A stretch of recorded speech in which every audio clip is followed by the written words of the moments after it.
done all the pre-checks on this session, and the priority for Julie was to do a goal balance, and this is a process whereby her subconscious, through muscle testing, picks a date at the future. It may be weeks ahead, it might be years ahead. She then consciously describes the best she can imagine life being then for herself, which I write down.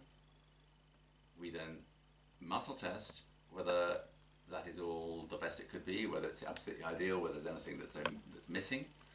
And when we've got the goal at the point where she's 100% committed to it, consciously and subconsciously, we then see how much resistance there may be, and we may then go into some of the psychological concepts from the short menu to see how best to get rid of that, what we sometimes call the mental handbrake, and we'll see where we go. Okay. We've done the pre-test, as I say, we've established it's convenient and appropriate to work, and this is the first stage of doing the goal balance and finding the date. And I test silently. What I'm testing in my head is if I think of 6 months, I'll get a muscle response if it's too far ahead for the balance we're doing, and so forth. And I'll demonstrate it to you after I've got the answer myself. Okay?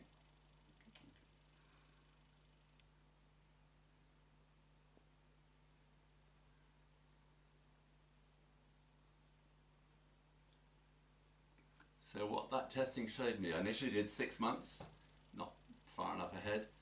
9 months, not far enough ahead. A year ahead was too far. So 10 months was okay. More than 10 months was too far. So we know the time ahead we're looking at is 10 months ahead from now. So what I'll do, if you're comfortable saying out loud what your thoughts would be for a goal balance, and 10 months from now would take us to the middle of June, December, is that mid-April? Yes, April 2023.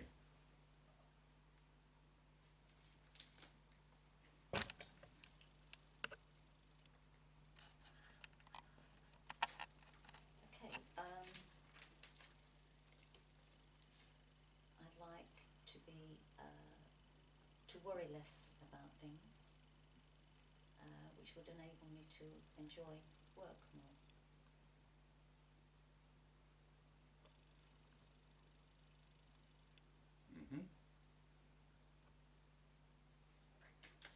Any other aspects of life you like different from now? Well, and that to tip over, I suppose, into work-life balance. So, from a personal aspect, to worry less about things, be less nervous. And if there's something in the future you'd like different that is a personal thing for you, you'd rather not talk about publicly, you can just say, and there's issue X that I'd like to be more relaxed about, whatever else, and we don't need to know if there's some other issue, we don't need to know what it is if it's a personal thing for you. So worry less and enable you to enjoy working more, your work-life balance, a better work-life balance, I guess you're saying, which enables you to be less nervous. Anything else you'd like different in 10 months' time? I think that would Could be about holidays or anything, any other aspect of life that you'd like to have done by then, or have arranged by then, or anything at all? I don't think so, because I think those things would spill over into lots of other aspects of life. So those two things? All right. Thank you for that. Oh, there is something about, I would like to be less sensitive to the cold. I don't know if that is relevant at that time, but that's always been an issue with me, and has always had an impact on my life. Okay, thank you. So what I've done is simply to list those. I number them 1, 2 and 3, and if there are, I just keep numbering things with the client until you've got the different areas arranged, and then I muscle test whether there's anything the subconscious would like to change about what I've been told. And as usual, I test silently, looking for any element there that we can fine-tune or adapt. There is something. It's the second one. Work-life balance and less nervous. How might your subconscious want you to adjust that? Sorry.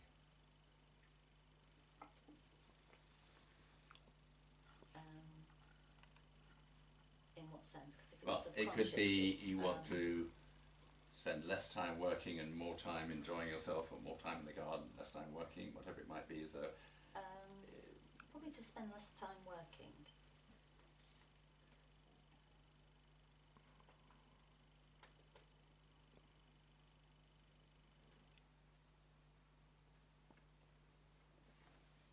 let's see if that's what your subconscious had in mind.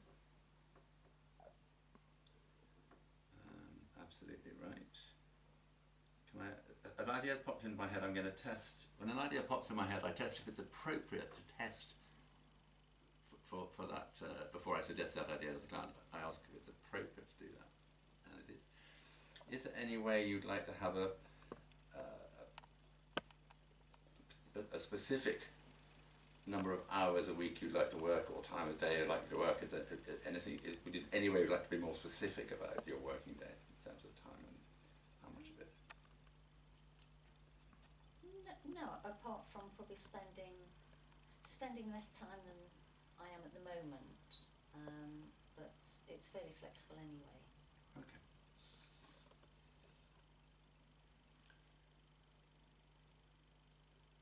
Yeah, absolutely fine. The subconscious is saying that's all the fine-tuning we needed to do on that one, so we then go back, we have two more we haven't looked at, and there might be something missing. Something else we can be more specific about. Number 3, which was less sensitive to the cold. That's a biggie.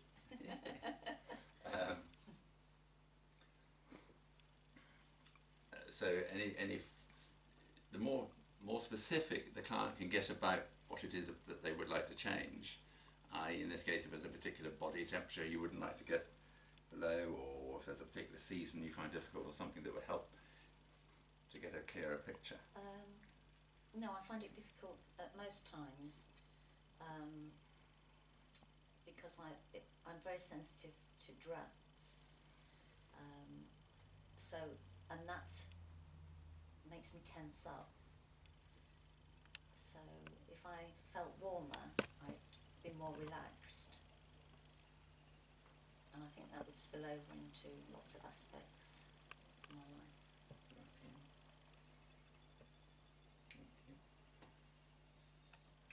So testing whether that's the detail we were looking for, the specific detail. Is there anything there we need to be more specific about or have more information about? No, so that's fine. A little bit more detail there. Mm-hmm. Warmer, more relaxed, because it kind of is sensitive to drafts. So that's 2 and 3. Nothing on number 1 that needs working on. So of these 3 concepts you gave me, your subconscious is happy with the way we fine-tuned all of those. And it says there's something missing from the picture. So if this is something personal about the family, again, we don't need to know about it specifically. It might be about holidays, it might be different car, it might be, I don't know, all sorts of things you might want in your life. I don't know, no idea. There's something your subconscious would like to put in the detail that makes the picture more complete about how you'd like life to be in 10 months' time. Okay. I'm not sure I know on a conscious level.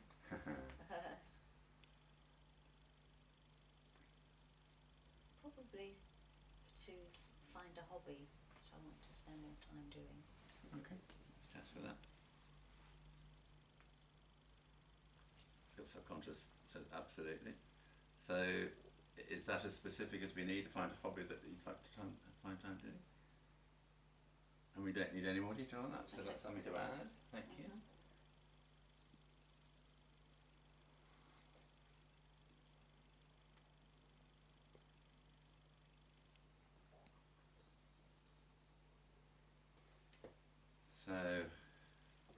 coming back again to the picture of the goal itself. So the testing is saying there that there's nothing else we need to add to that. We had the 3 original details, 2 of which we fine-tuned a little bit, and we've added in the 4th detail about finding a hobby that you would enjoy doing. And the conscious and subconscious are happy that that is the best picture we can come up with now of how you'd like things to be in 10 months' time. So I next test how much, I sometimes call it commitment or agreement there is between the conscious and subconscious. And in terms of measurements of percentage,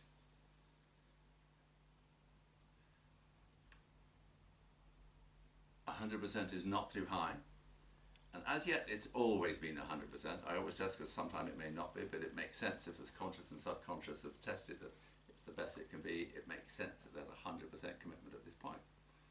And the next thing I test is how much resistance is there, is the word I often use,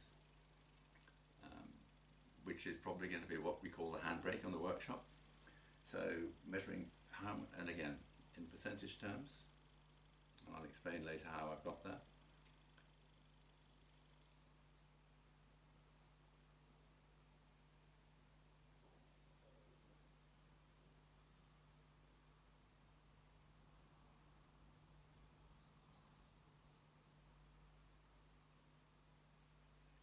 Well, it's very low, it's 12%, which may not sound low, but it's very, very low, because I've seen people with 100% resistance to something they're 100% enthusiastic about.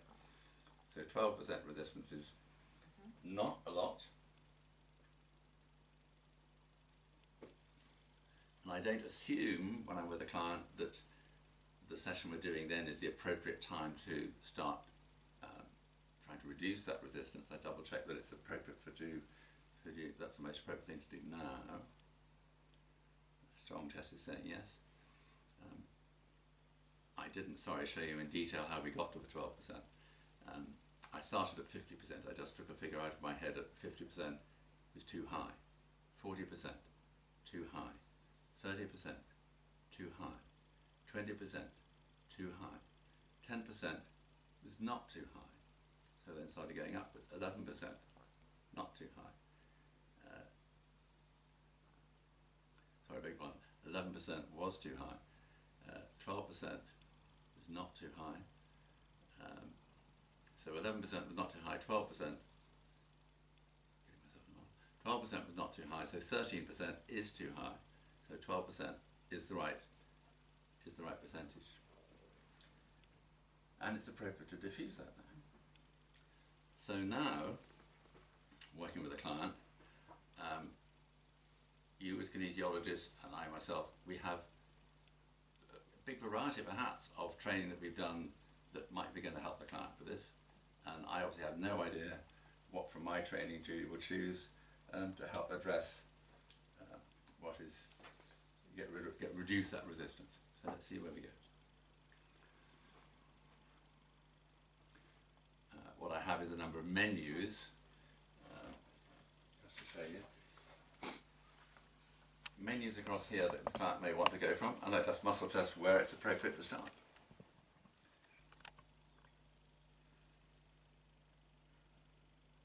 Not the behavioural barometer.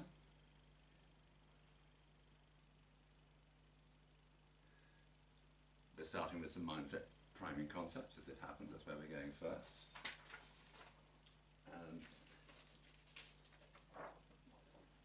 this is the concept menu. You've got divided into the 4 insights, and different insights have different numbers of concepts. And let's see where we are starting.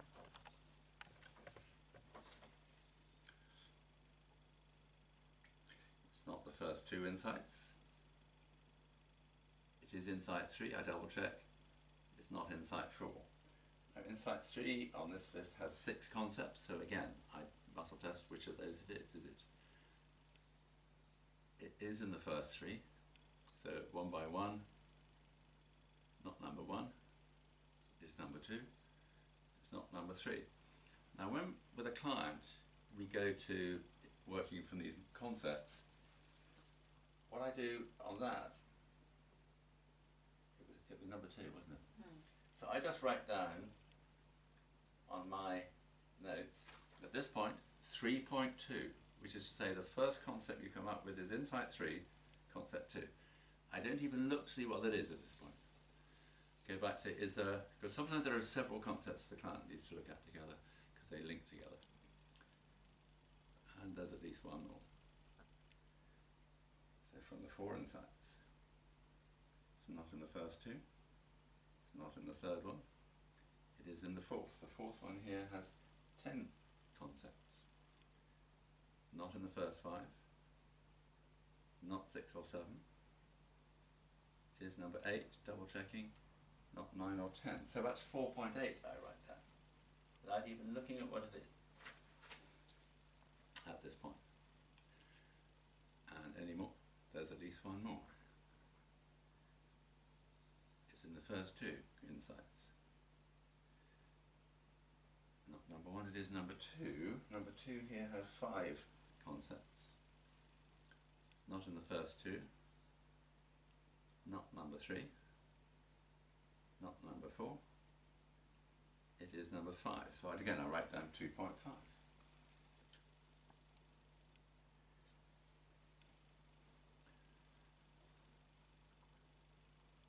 That's saying no more. Double checking. That is, for now, all the concepts the client would like us to look at and explore. So I then write on my notes what it is that the client has picked. Number 3.2 is expectations.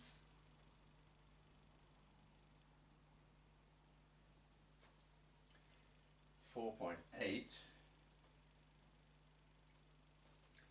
was supporting affirmations. And 2.5 was self-esteem.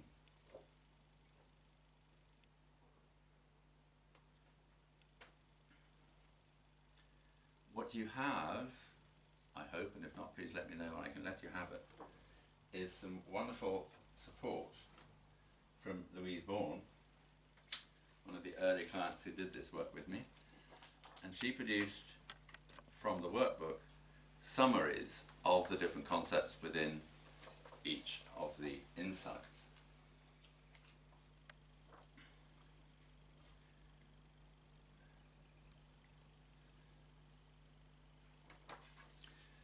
Judy, are you sort of comfortable from what you've done with what expectations are all about and part of the handbrake in terms of one of the 4 things that very often hold people back? Mm-hmm. What Louise's notes say here is expectations may come from our memory of previous experiences. They can equally flow from what we've read or heard recently about the environment we're living in or visiting. They may well be unjustified, but will often influence our choices or our ability to enjoy our day. Research by Dr. Penfield's demonstrated we have a memory of all our past experiences, open brackets, or at least our perception of them, close brackets, stored in our brain, and these form the basis of many of our beliefs, attitudes and expectations, thereby influencing unduly the choices we make about our future. I'm intrigued that the second one you picked was supporting affirmations. Do you use affirmations generally in your life as it is? Sometimes. Okay. So to move to the supporting affirmation one, which was 4.8.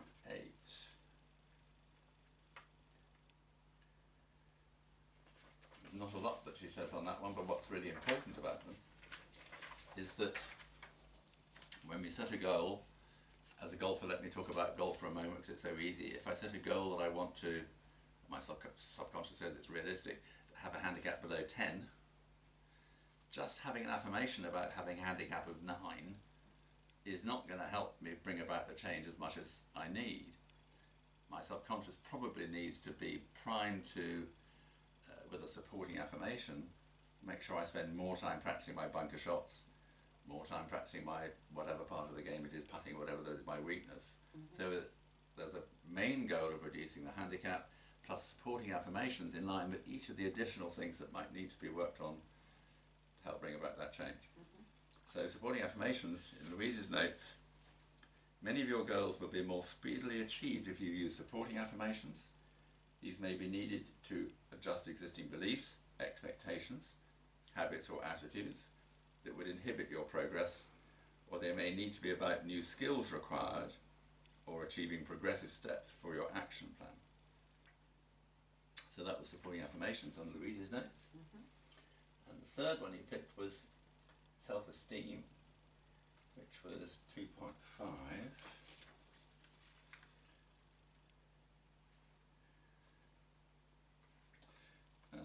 Do I need to tell you a lot about self-esteem? There's a lot in the notes about self-esteem. I thought there might be a lot in the notes about that. It's a big subject. And one that's been very relevant to me over many years. Yes. Would you like to quote this? Would you like to read it for yourself? Would that be easier for you? Or is it something we need to look into now, or do you think you understand about self-esteem? What we want to establish is that you're happy in your own mind, where these three things perhaps link together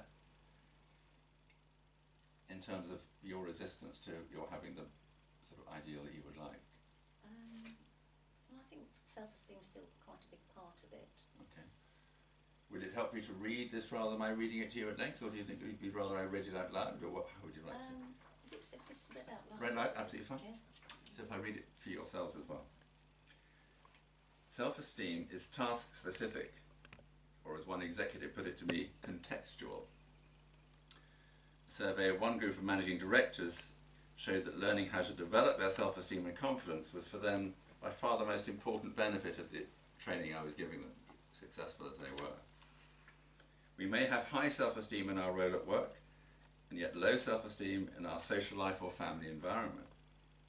It can also be very fragile. If we feel vulnerable or at risk, we are more susceptible to accepting a criticism or a put-down, which in more secure circumstances we would never sanction. The saying goes that sticks and stones may break my bones, but words will never hurt me. End of quote. That rings true for someone with high or round self-esteem, for they're likely to reject the verbal arrows sent their way.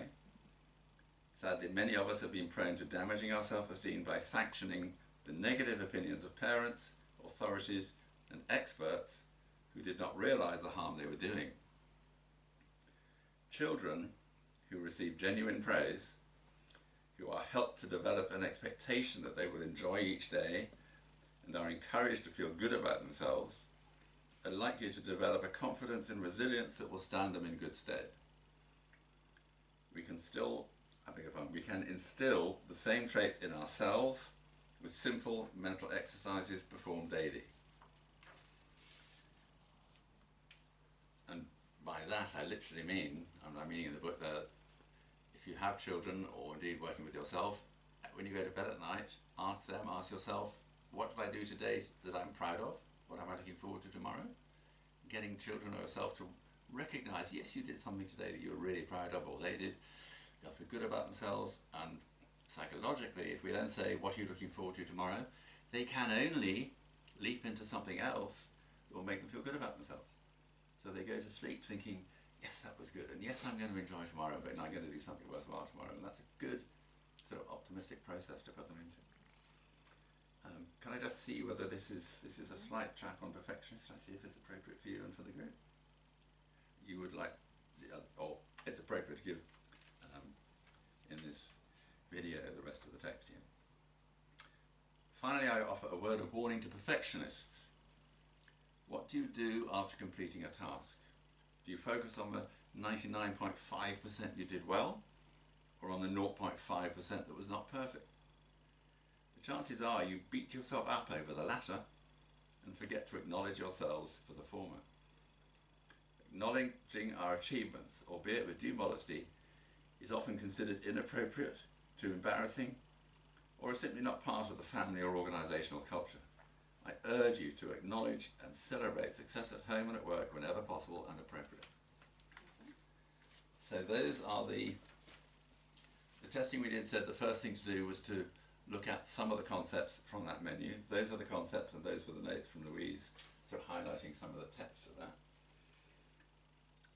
And if anything strikes you that you'd like to share of how that comes together and fits with you, that's fine. Or if you've just had some thoughts about yourself and where that fits with you, that's good too. Are you happy you found a way that there's some links and connections there? It's no need to share them if they're personal. No, I think, yeah, I don't think I was encouraged growing up.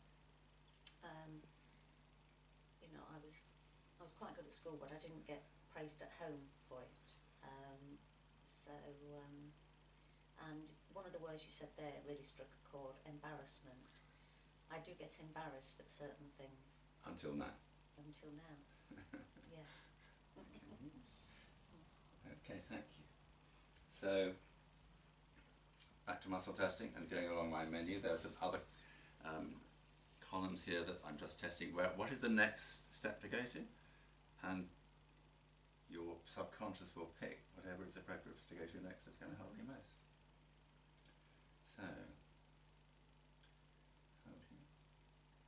So you have an imbalance somewhere to correct. I was trained with 3-in-1 concepts, wonderful program, and they have pages and pages of ways in which a client could be out of balance. So I expect you have some similar way of working yourself. I'm not using finger modes. They taught me finger modes, they then taught me a different way of doing it, which is by the numbers. I've got 3 pages of notes. On which page is the concept or the element that we need to balance for you at this time? So I test again by numbers. It's not page 1. It is on page 2. Double check. It's not on page 3. On page 2 there are 2 main groups. It's not the first group. It's the second group, which has 16 options. Doing it by the numbers. In the first 8? No. Carrying on. It's 9 to 12. Not 9. It is 10. Again, I'm not looking at this when I do this. I like to do this completely independent, so the client just comes up with the answer. And it was E10. So I just write down E10. Now in 3-in-1 we were taught that anything that was out of balance, there was a straightforward way of balancing it. And that may not be the best way for that client at that time. So double check, is that the most appropriate way, or is there a more appropriate way to correct for that imbalance? And that's what we're talking about is your hyoid. And you don't want a standard hyoid correction, you'd like something different. So let's find out. We just then muscle test from the best possible corrections available, where the most appropriate correction lies. On page 3.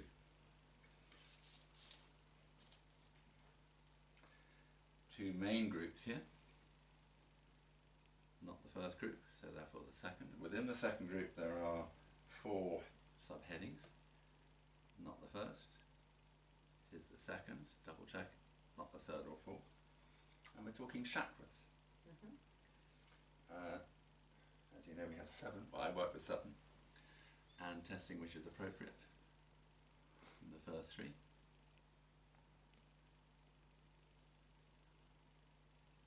And the third one, which is the throat chakra.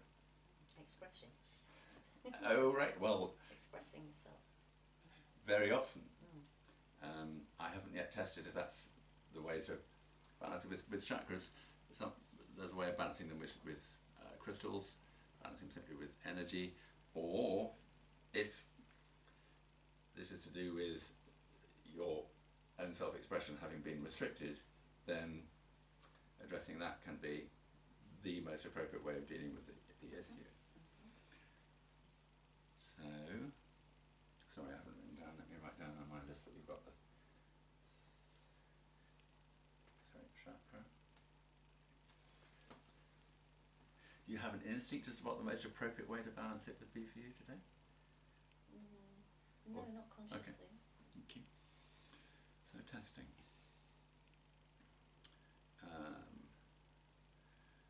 We said we've got gems, we've got sometimes essences. Gems, essences, subtle energy, or something else.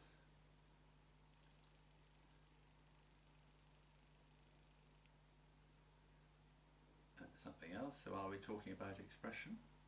we are, which is what you're went to. So when I've worked with the throat chakra and expression, it is very often back in childhood where the client didn't feel able to express themselves, say what they had in mind. It might be to a teacher, it might be to a member of the family, parent or a sibling. So if you feel comfortable, we can just muscle test back to the appropriate age when we want to do this correction. Julie, tell me the age I'm needing to work with before, so I won't be revealing that, but let's just work with that one.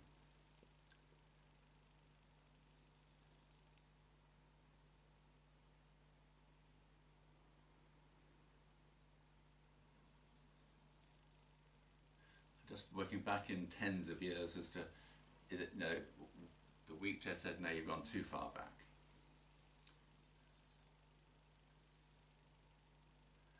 So, coming up a little bit again to see if we get the right age.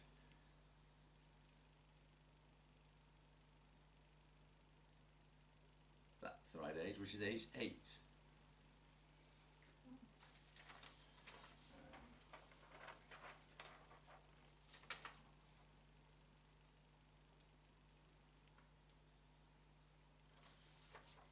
Make a note of that. Age.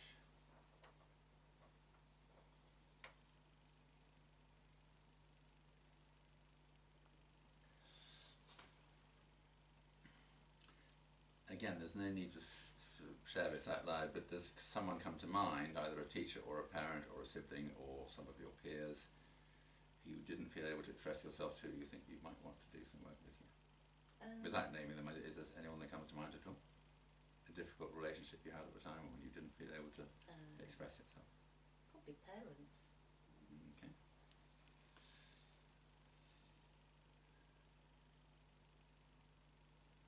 Yes to that, and yes to the other priority.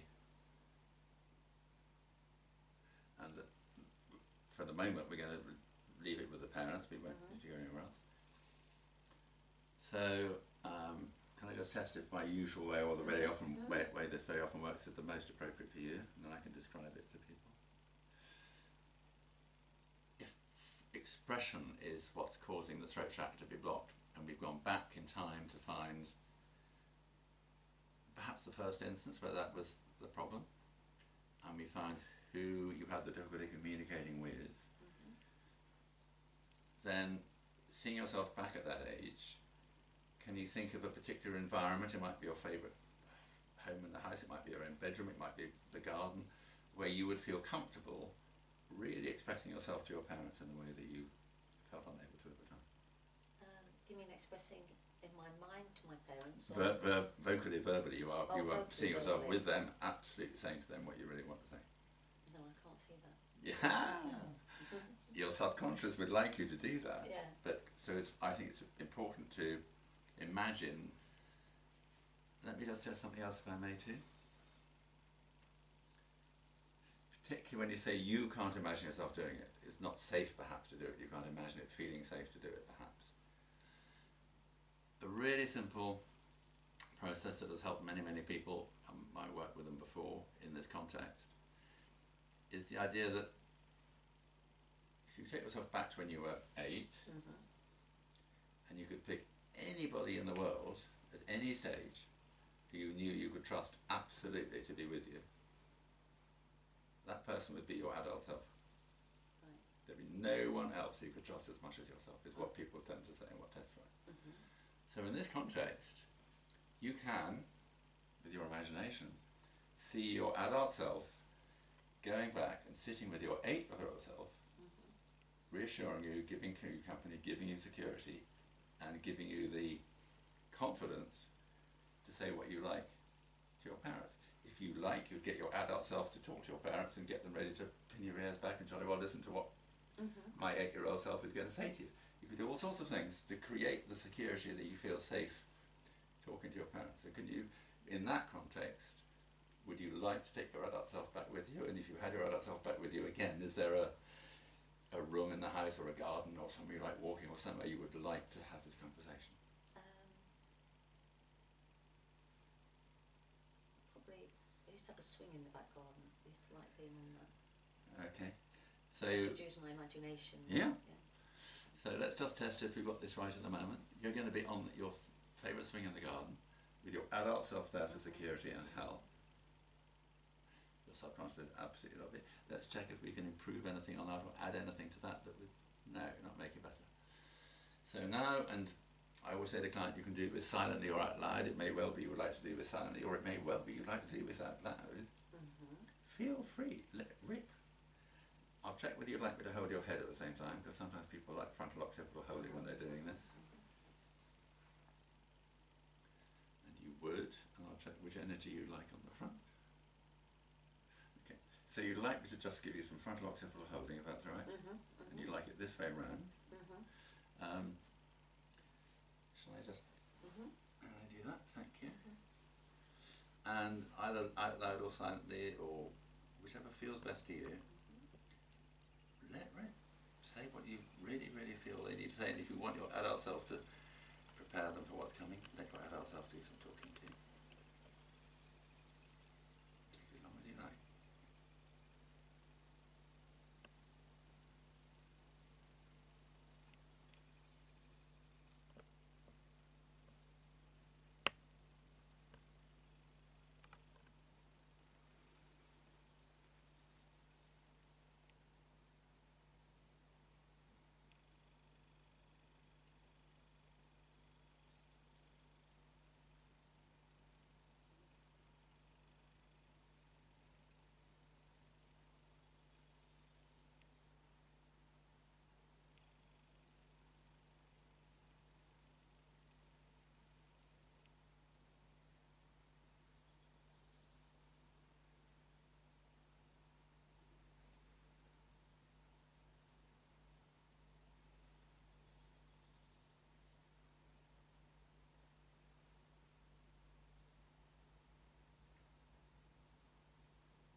My 8-year-old self is now feeling a lot more comfortable. Have you stopped talking to them? Have you said all you need to say? Thank you. Let's check that you're... I really, really check very, very carefully in all of these kind of contexts to make sure the right age of you has spoken to each and every relevant person to the right extent, if I can put it that way. So, talking about your 8-year-old self and testing for that.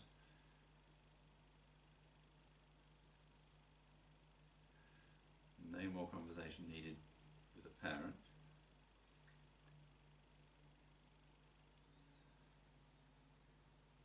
Nothing for your adult self to say to the parents. Oh, I love it. Your adult self would like to talk to your 8-year-old self, please. Let's just check whether you'd like some. You don't want frontal occipital holding flat. Let's see if there's anything I can do to help support that process. Yeah. So you'd like your adult self to communicate something, and your instinct, I'm sure, will tell you the right thing to your 8-year-old self. And if you're not sure what it is you want to say and you've got one or two options, please ask me and I can muscle test for you which of the options it is that your 8-year-old self would like to hear from your adult self. Well, I think when you were doing the holding, the adult self was doing quite a bit of talking to reassure the 8-year-old that they were on the right track, if you like. Fantastic. So I'm not sure what else.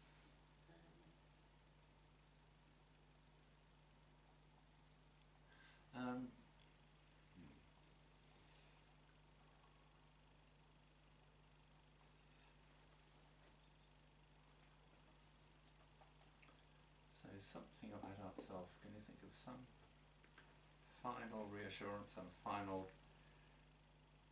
or suggestion for your future as an 8-year-old, or whatever it might be that you would like? Probably be comfortable in expressing yourself. That I am able to express myself in the correct way. Okay. May I just check for them?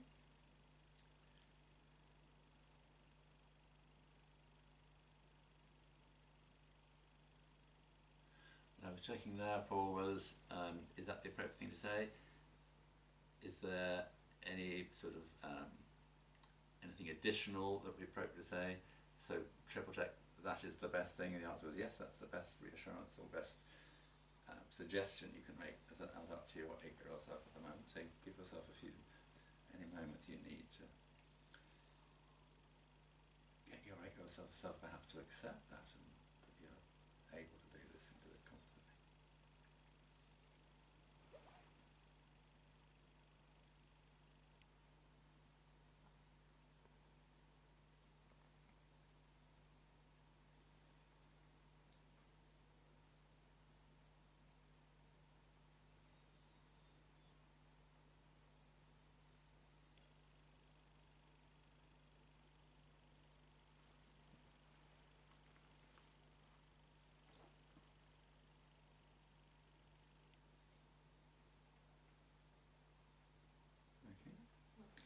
Double check that.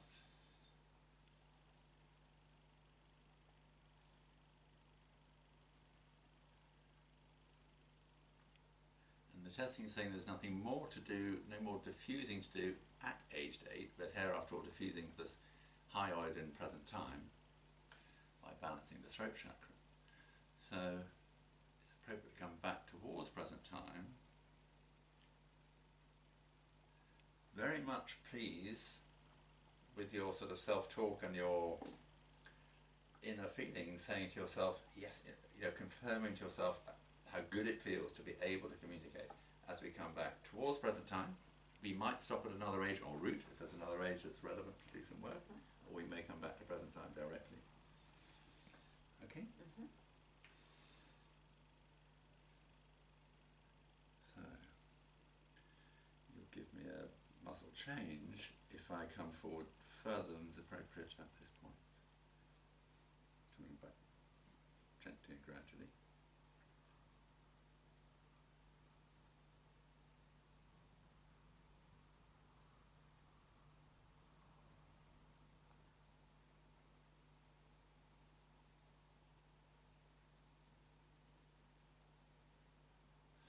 And just, I'm sure you do it yourself, but just the idea coming into my head, so I thought I would mention it. When I come back to the age that the client is now, I don't leave it there, I then bring it back to present time itself, because the birth date might have been 11 months ago.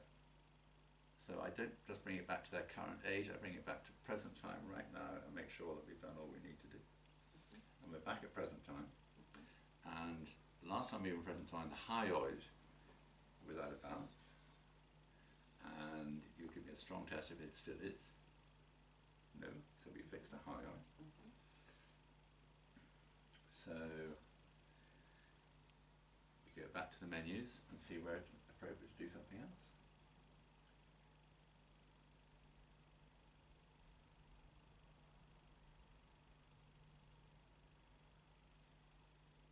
And either because this is a demonstration mode, or because that is actually all we need to do, all it's appropriate to do today, is testing saying that there's nothing more appropriate to do today, other than I would like to check what, if anything, difference we have made to the 12% resistance we stuck to. Mhm. And please, if there's still resistance left, please come back and have some more Mhm. another time. So, testing on the basis of the number in my head, if it's too high, I'll get a weak test. And I just work from 12% downwards. So 12% is too high, which is nice.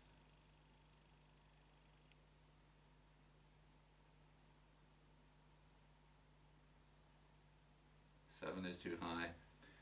We've halved it, we've got 6% left. Right.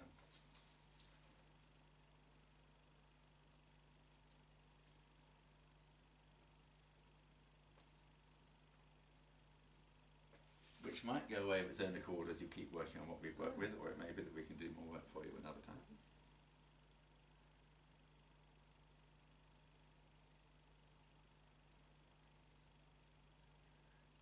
The last check, when it said that we've tested, that's all we can do on that focus that we had, that goal that we had. Sometimes there's something else to work on before the client goes, and there's not. And the final thing I always test for any client is there any stress from the session that we've had that it would be good to diffuse before you go? Because sometimes the process we go through can trigger a little bit of stress for the client that we need to get rid of, and there's none of that for you. So we are complete for today. Thank you very much. Thank you, Jim. But please, please, please do come back and have another go with it.